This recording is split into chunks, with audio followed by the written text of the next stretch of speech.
Hey guys, welcome back to ArtosisCasts. We're going to be taking a look at Sharp going up against Bisu. A couple of my favorites going at it. A lot of Bisu games still. The guy's just been really active. You gotta respect it. I think he's actually looking to win another championship. I actually kind of like that. Like, okay, so we have these players that literally have nothing to prove, like Bisu and Jaedong, and to see them practicing so hard is just, I don't know, it warms my heart, you know? I want to see them return to that type of form. You know, Flash is the only one that really kind of did it, and everyone else is that's like championship quality is a little bit more new school. But to see, like, I mean, Jaedong's having very good results right now, right? He's like, last season he was the third best Zerg. This season, second best Zerg? Or top three Zerg, right? Because it was like Queen and Sulky and Jaedong, right? In the round of 8. So really, really impressive. And, you know, Bisu, he's practicing hard. He's had some good ASL runs. He makes round of 8 occasionally. And, you know, honestly, I think he's not that far off from championship quality. Like, there are some mistakes here and there. But I think he's right on the edge of that. Right on the edge of that. And the guy knows how to play under pressure. I mean, he kind of had a funny season where, like, that game he forgot Storm and stuff. He still made it out of the group, so it was okay. But, yeah. I just love seeing these old champions really practice hard and try to regain that former glory. It's such a hard thing to do. You know, you're used to being like the best ever and best in the world, hitting championships, and then you kind of dip off for a while. And, you know, I guess that's what a career is for most people, is ups and downs over time. Maybe not as much for Flash, but pretty much everyone else. It's I think that would be just so hype if someone like Bisu were able to come back and be a championship player again. Anyways, we're on Radeon. It's cross spawns. It's kind of a funny cybernetics core location. I actually kind of like this because that is something you want to check as Terran is, are you upgrading? And if you look at the travel distance between the core and the gate, you have a very little window to check this and get out before the Dragoon's out, right? Interesting. I don't know if that's the thought process, but I like the idea behind it. Because it's just, again, something that you need to check. Now, he does scout him. It looks like Sharp is just going for a regular, probably factory expansion here. Only one SCV on gas, so yeah, that's what it looks like. SCV for Sharp going to be going up here to that top left.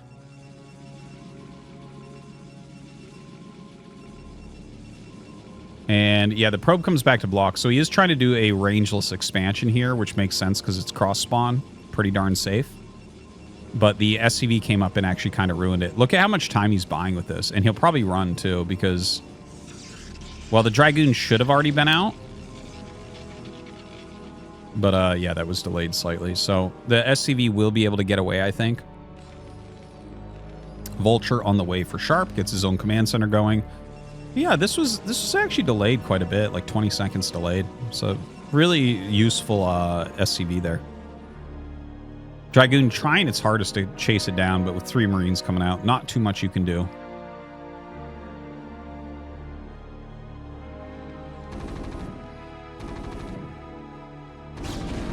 I don't think he should have brought the SCV here, because he just gave Bisu exactly what Bisu was looking for. I don't see why you do that, because the 3 Marines can push the Goon away by themselves. So just a small thing to note. I think that could have been slightly better. Anyways, the Vulture up here just kind of checking what's going on. It is a quick robo. Range is on the way right now, but this is the type of situation where you don't actually need to get a bunker. I think I talked about that a game or two ago on the channel, about how, like, if they're doing a rangeless expand, which you could tell was happening with that probe and how late the Goon came out, you don't really need a bunker there, and you can kind of just get something else instead. So tank on the way. He is going to have mines relatively soon and might actually be able to catch this Goon. Let's see. No, he's holding it back in a more defensive spot. He's actually exactly right. Bisu was going to get back right before he could lay the mines. He would have taken a lot of damage on that Vulture. Okay. So 2-gate Observer. Yeah. Sharp here, adding his second factory. So he went Volt, tank. Pretty normal. Vulture afterwards. So this is just to poke up. Like generally when you do a move out like this, you're just kind of poking the front a little bit and testing what they have. Plenty of Dragoons, though. Yeah, you don't really imagine real damage being dealt here. There'd have to be some big micro errors, which just don't occur from Bisu, really. Oh, that's funny. He's actually closing this up. Okay, he's just barely going to get the eggs out in time that he can run back. Oh, you need to target that mine, my man. He cancels that probe so he can micro back a little bit better. But yeah, as you can see, there's not like a lot that Sharp can get done. He pokes up, he sees the Dragoon count, he recognizes that range is done. A lot of times the observatory becomes part of the wall, and that didn't occur this time. Ooh, he actually eats a mine there. So he doesn't really get great intel, and he has the eBay and armory on the way already, so all very standard stuff. Wait, I actually... Yeah, okay, so it was Siege Mode second. So he was playing very, very safe. Into speed third. This has actually come back up. For a long time there, we had these two factory plays going speed first. Before Siege Mode, rather. Not first, but before Siege Mode. But people started doing heavier Dragoon attacks. And in fact, you can see Bisu doing that right now. Where this isn't gonna... This shouldn't hurt Sharp. But, like, let's say that Bisu went in really quickly and it was speed second. Then there would be some potential. Couple more vultures coming up. Third factory being started.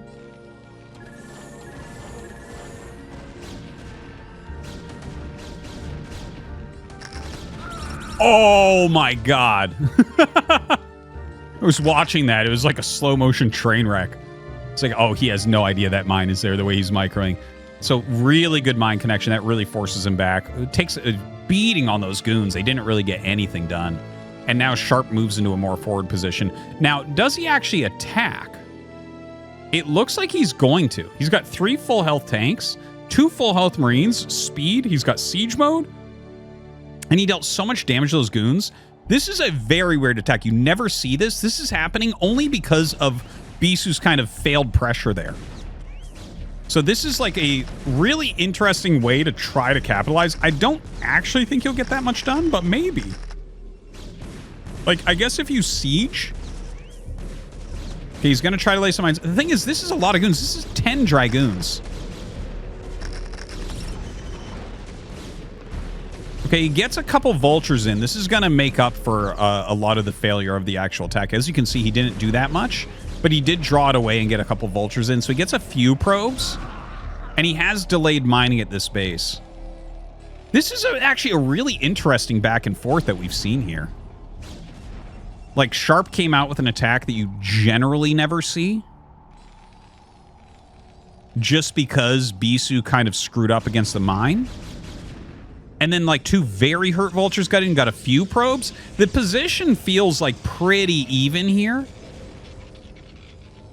Obviously, you can see Bisu's supply is way up, but, you know, they're within just a handful of workers. We're about to have 6 factory here for Sharp, which is really nice. He's throwing his missile turrets down, getting his comsat, so he's going to have a very good idea of what's going on across the map. He's going to lay a bunch of mines in here. Anti-Reaver. Very important right now. I think I was talking about that a few games ago as well on the channel. How I think one of the big things that we're going to see improved upon in TVP is just shutting down that first Reaver no matter what. And people, the thing is, people have slowly but surely gotten better at it, but I feel like the more games that you get played, the more accurately you can look at what actually went wrong. And what is actually going wrong in so many games for Terrans is the initial Reavers getting any sort of damage can really throw a wrench into the growth of Terran.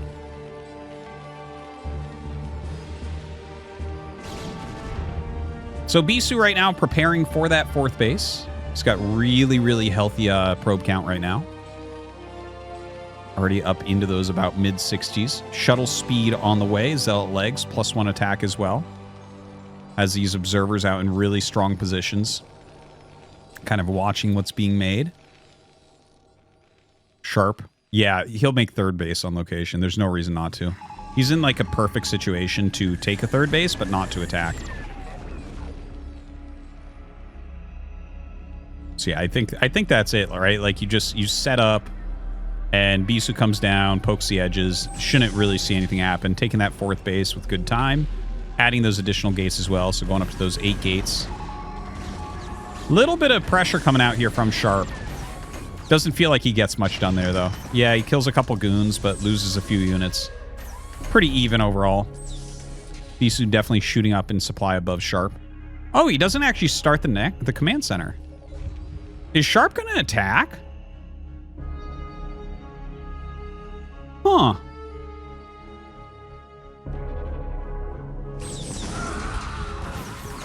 Well, he's trying to. Wow, actually gets the siege onto one of those Reavers. Bisu trying to pull back right now. He actually has Zealot legs. And Sharp is nowhere near to being in position for this yet. Now, there's not that many Zealots as of yet. I think Bisu rather needs to slow him down till these next 8 Zealots come out. But as those 8 Zealots come out, I think, well, Sharp is making a beeline for this bridge. But yeah. Look at Bisu. He's definitely learned some lessons here against Shiny. Coming around this side for a big attack. Those Speed Zealots getting on top of absolutely everything. The Reaver being dropped out very nicely indeed. And you can see just how badly he stomps this 6-fact attack. Like, there is no question Bisu is miles ahead in this game now. Miles ahead. It looked pretty even. When Sharp brought the SCV down for the command center, I'm like, yeah, he'll set up and take that base and everything will be good. Instead, he decided to try to do some funky attack around and get to this position. We know that this position can be a little bit hard to break, but Bisu very smartly came down to the bigger surface area and attacked in before he was set up. And now it's like the position for Sharp is very difficult. He's only on 49 SCVs. That's a 2-base economy. He's making the 3rd command center, sure. He's adding a couple factories. Okay, going up to 8 facts. I can't say anything negative about that. But he's not even making SCVs right now. Like, maybe he feels like he just kind of goes a little bit all in on the factory production. Maybe Bisu does a poor attack and he can counter. Something like that could be kind of a big brain move, I guess. Bisu, though, is setting up that 5th base, which is exactly what you want to see in relation to the 3rd. If they're taking their 3rd, take your 5th. Force Sharp to do something.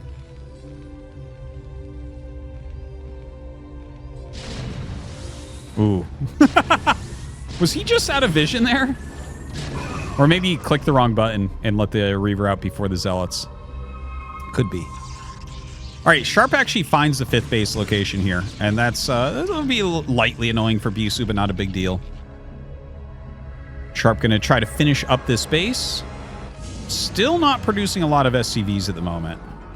50 SCVs, guys. That's like a big 2-base economy. And obviously he's going to spread across patches, but that's like, it's almost Zerg-esque his saturation. Maybe slightly higher than that, but like, as Terran, this is generally not how you want to go. Like, if any damage happens to your economy, you're done. Because right now, like, he's already made a lot of depots. Like, I guess you can just macro out 8 facts and make some depots and play it like that. But, like, he can't really afford a 4th base. He can't really afford more upgrades. Like, this is a pure unit spam situation for Sharp. And I think he's actually just looking for Bisu to attack. Which Bisu might. Bisu just hit max supply. He's making a lot more Speed Zealots. So that is the type of situation where you're going to maybe come in and try to reduce that siege tank count. And the way that Sharp is playing this, that's actually what he needs to have happen. He needs a very good trade. So here comes Bisu now with that max. Little bit clumped up. Psystorm is almost done. He has 4 High Templars in here. Psystorm's going to finish just as he drops them. What a timing. Jesus. All right, gets that storm off, and he is absolutely swarming onto him.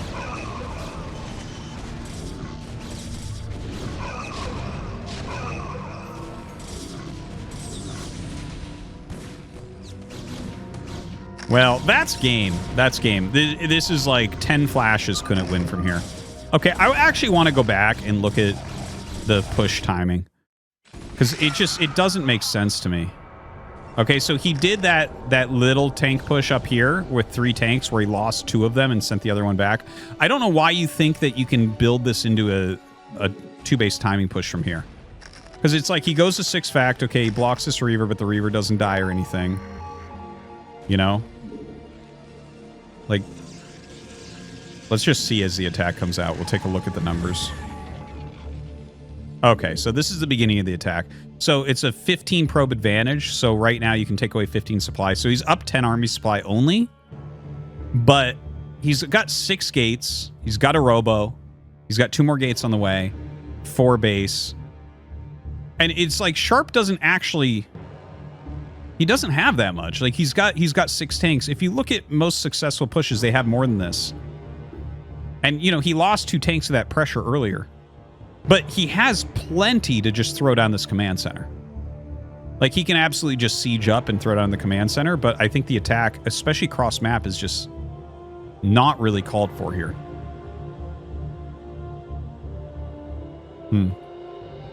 Yeah, I think definitely a misplay there from Sharp. Well, guys, thank you for watching. Hope that you enjoyed, and we'll see you next time.